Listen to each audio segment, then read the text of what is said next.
வைக்கிற இந்த கட்சி அடுத்த கட்டத்துக்கு கொண்டு செல்கிற கடமை எங்கள் தொண்டர்களுக்கு எங்களுக்கு இருக்கு.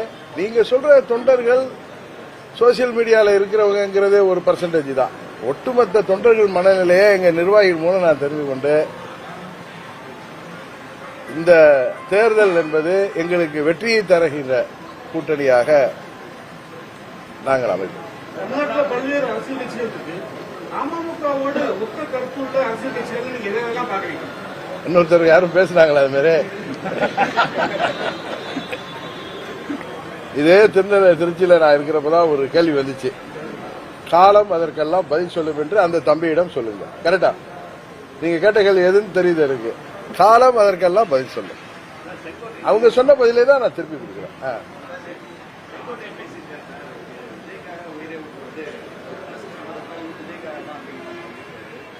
ஏன்னா நீங்க எப்படி பாக்குறீங்களா நான் எப்படி பாக்குறேன்னா, அண்ணன் செங்கோட்டையன் அவர்களே எனக்கு 87ல இருந்து நல்லா தெரியும். அவர் புரட்சி தலைவரிடமோ அம்மா அவர்களிடமோ, குறிப்பா அம்மா அவர்கள் காலத்தில் அந்த 29 ஆண்டுகள்ல எத்தனையோ ஏற்றத்தாழ்வுகளிலும் விசுவாசமிக்க தொண்டராக இருந்தவர். அவர் இன்றைக்கு தான் தனிமைப்படுத்தப்பட்டதாக உணர்ந்த பொழுது தனக்கு ஒரு கட்சியில, அது மக்களால் பேசப்படுகின்ற ஒரு புதிய கட்சியில தனக்கு அங்கீகாரம் கிடைத்திருப்பது அவர் பெருமையா நினைக்கிறதா தான் நான் பார்க்கிறேன்.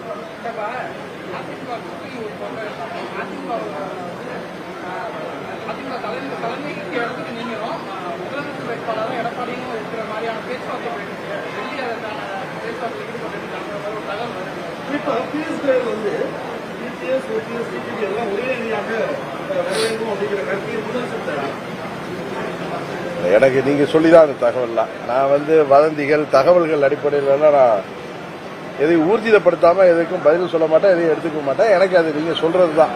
அந்த தகவலுக்கெல்லாம் நான் பதில் சொல்ல விரும்பவில்லை.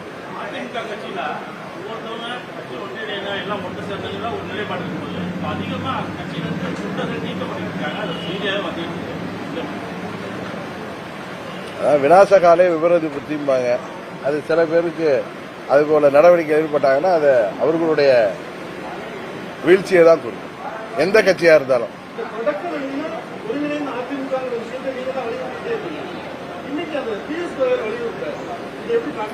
நான் சொல்றதுங்க சுயநலத்தில் சொல்லல.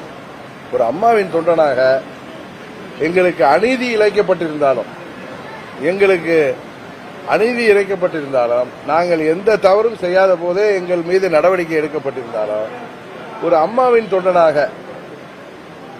ஒரு கருத்தை நான் சொல்வது, அம்மாவின் தொண்டர்கள் அனைவரும் ஓர் அணியில் இணைந்தால்தான் வெற்றி என்பது சாத்தியமாகும் அப்படின்றது என்னுடைய தனிப்பட்ட கருத்து.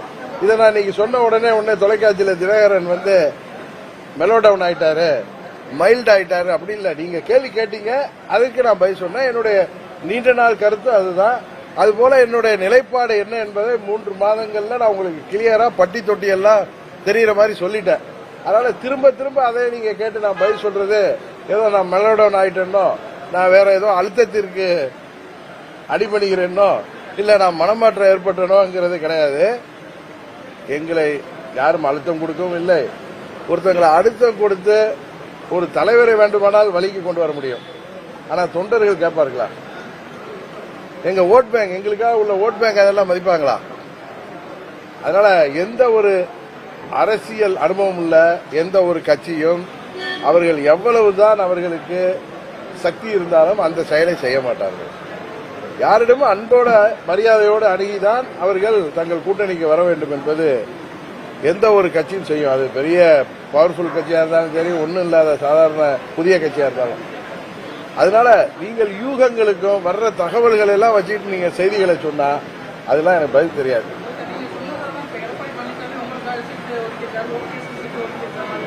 அதெல்லாம் நீங்களா போடுற வதந்தியை நம்பி நீங்க செய்தியா பரப்பி சிண்டு முடிஞ்சு விட பாத்தீங்க.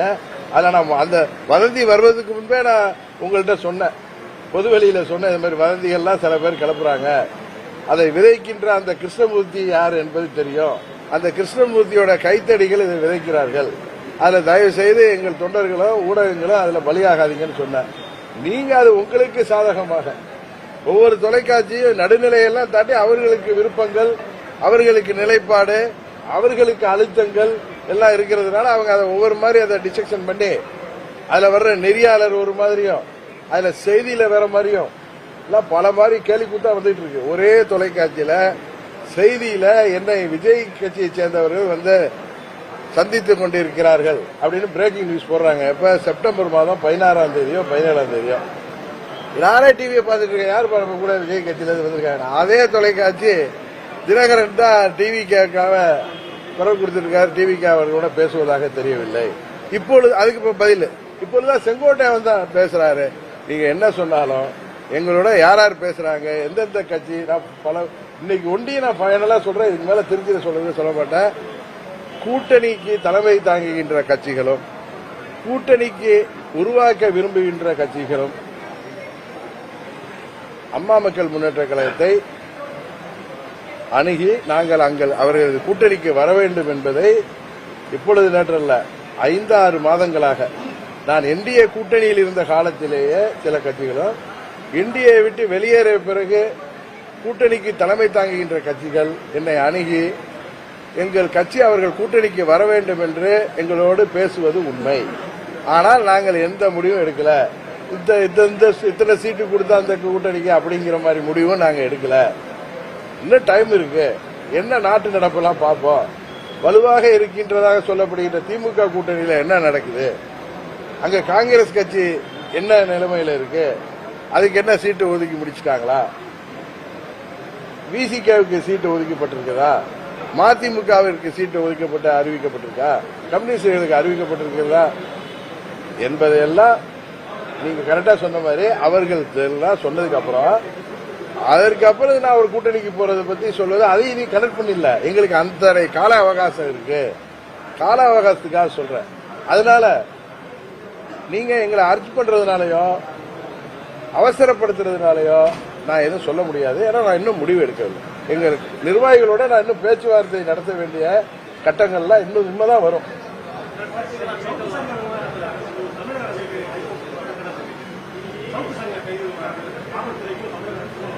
நான் முன்ன சவுக்கு சங்கர் கைதான போய் சரி, இப்பயும் சரி, எனக்கு என்னோட தொடர்புல இருந்தவர். ஆனா அவரு ஒரு அது என்ன சொல்றது யூடியூபர்ங்கிற பேர்ல யாரு மேல வேணாலும் எந்த அவதூறையும் பரப்புகிறார். உங்களுக்கு சுதந்திரம் இருக்குங்கிறதுக்காக நீங்க எதை வேணாலும் பண்றீங்க அப்படிங்கிறது அது தவறு. அவருடைய சுதந்திரத்தை இப்ப நம்ம சுதந்திரம் இருக்குங்கிறத சிக்னல்ல ரெட் இருக்க போகக்கூடாது. அப்பதான் அந்த சுதந்திரம் வந்து முழுமையா நமக்கு கிடைக்கும். அது மாதிரி பத்திரிகை சுதந்திரங்கிற பேர்ல அவர் யார பேரை பத்தி எதை வேணாலும் சேற்றை வாரிய இருக்கிறார். அது அவர் எப்படி இருக்காரோ அதை அடுத்தவங்களை அப்படி பார்க்கிறார். அதனால அவர் கைதுங்கிறது அவருக்கு இனியாவது ஒரு பாடம் புகட்ட வேண்டும் என்பதுதான் என்னுடைய நிலைப்பாடு. எனக்கு அதுக்காக அவரை சிறையில் அடைச்சிருக்கிறதுல உடன்பாடு இல்லை. ஒரு மனிதன் திருப்பி ஹாபிச்சுவல் பண்றாருங்கிறப்ப அவரை திருத்துறதுக்கு வேற வழியே இல்லை. ஏன்னா நான் ஒரு விஷயத்துல அரசாங்கம் சரியா செயல்படுதுன்னு சொன்னா செந்தில் பாலாஜி வந்து எனக்கு அவர் தெரிந்த வரை அவர் அப்படிலாம் கொடூரமானவர் இல்லைன்னு சொன்னா செந்தில் பாலாஜி கிட்ட அவர் பெட்டி வாங்குறாரு. இந்த பெட்டி அதான் சொல்லுவாங்க நம்ம ஊர்ல தான் திருட பருத்தியார நம்ப மாட்டாரு. பெட்டி வாங்குகிற பழக்கம் உள்ளவர்கள் அடுத்தவர்களை பெட்டி வாங்குவாங்க. அது ரொம்ப சீப்பா அவங்க பப்ளிசிட்டி பண்றவங்களுக்கு ஏதாவது ஒரு காலகட்டத்தில் ஏதாவது ஒரு இருக்க வரலைன்னா அவங்க திருந்த மாட்டாங்க. அது திருந்துவதற்கு இது ஒரு நல்ல ஒரு வாய்ப்பாக இருக்குன்னு நினைக்கிறேன்.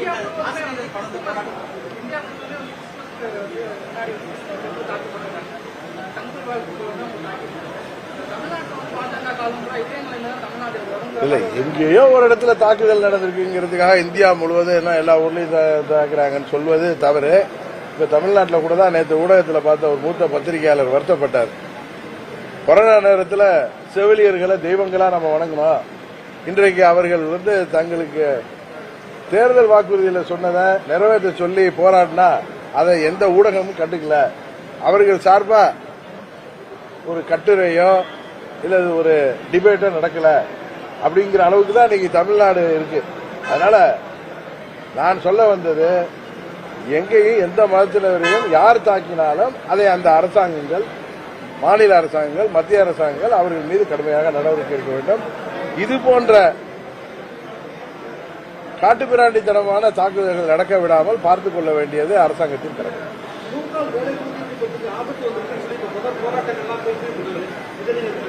அதுல பெயரை மகாத்மா காந்தி பெயரை மாற்றியது எல்லோருக்கும் அதை மாற்றிருக்க கூடாது என்பதுதான் எல்லோருடைய கருத்து. அதை பரிசீலனை செய்ய வேண்டும் மத்திய அரசு. 100 நாள 125 நாளா ஆக்கி இருக்கிறது வரவேற்கத்தக்கது. அதே நேரத்தில் கடுமையான நிதி நெருக்கடியில் மாநில அரசு எல்லாம் தள்ளாடுறப்ப 40% அதுல பங்களிப்ப தமிழ்நாடு அரசாங்கமோ நம்ம மாநில அரசாங்கம் ஏற்றுக்கொள்ள வேண்டும் என்று சொல்வதையும் அவர்கள் மாற்ற வேண்டும். மற்றபடி 125 நாட்கள் அந்த வேலைவாய்ப்பை உருவாக்கி இருப்பது வரவேற்கத்தக்கது.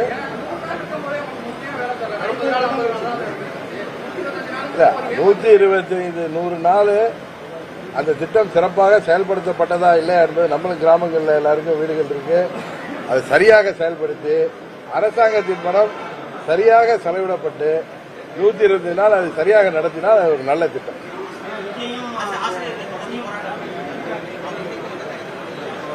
அதான் சொல்றேன், பகுதி நேர ஆசிரியர்களாக இருக்கட்டும், அரசு ஊழியர்கள், செவிலியர்கள், மருத்துவர்கள், மாற்றுத்திறனாளிகள் என தொடர்ந்து அவர்களுக்கு தேர்தல் வாக்குறுதிகளை சொன்ன நிறைவேற்றாமல் இந்த அரசாங்கம் இப்படி அவர்களை கைது செய்வது உண்மையே இந்த அரசாங்கம் மக்களின் மதிப்பை இழந்து வருவதைத்தான் காட்டுகிறது. உறுதியாக இது தேர்தலில் பிரதிபலிக்கும்.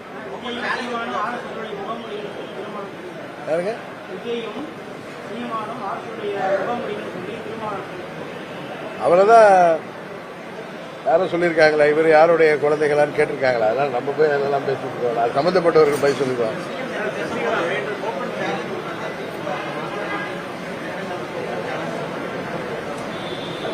ஓபன் சேலஞ்சுன்னு ஊடகங்களில் சொல்றாரு.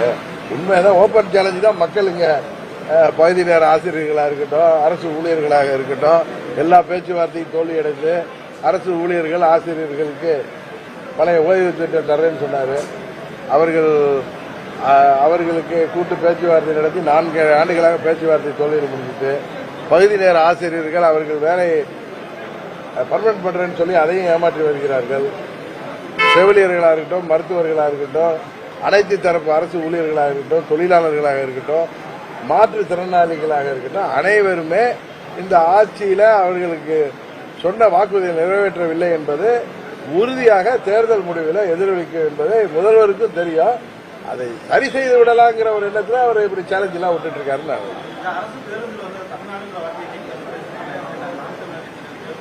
தமிழ்நாடுன்னு போட்டா தப்பு இல்லையே, போடலாம். தமிழ்நாடு அரசு பேருந்து போக்குவரத்து கழகம் தானே முன்ன இருக்கும். அதனால அவர் போட சொல்லி வலியுறுத்துறது ஒன்றும் தப்பு இல்லையே.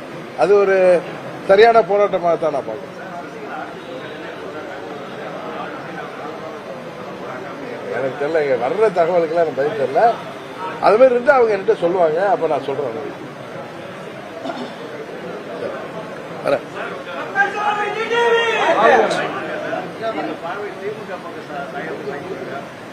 எங்க பார்வை யார் பக்கம் சாயங்கிறத கொஞ்சம் பொறுமையா இருங்க, நான் சொல்றேன்.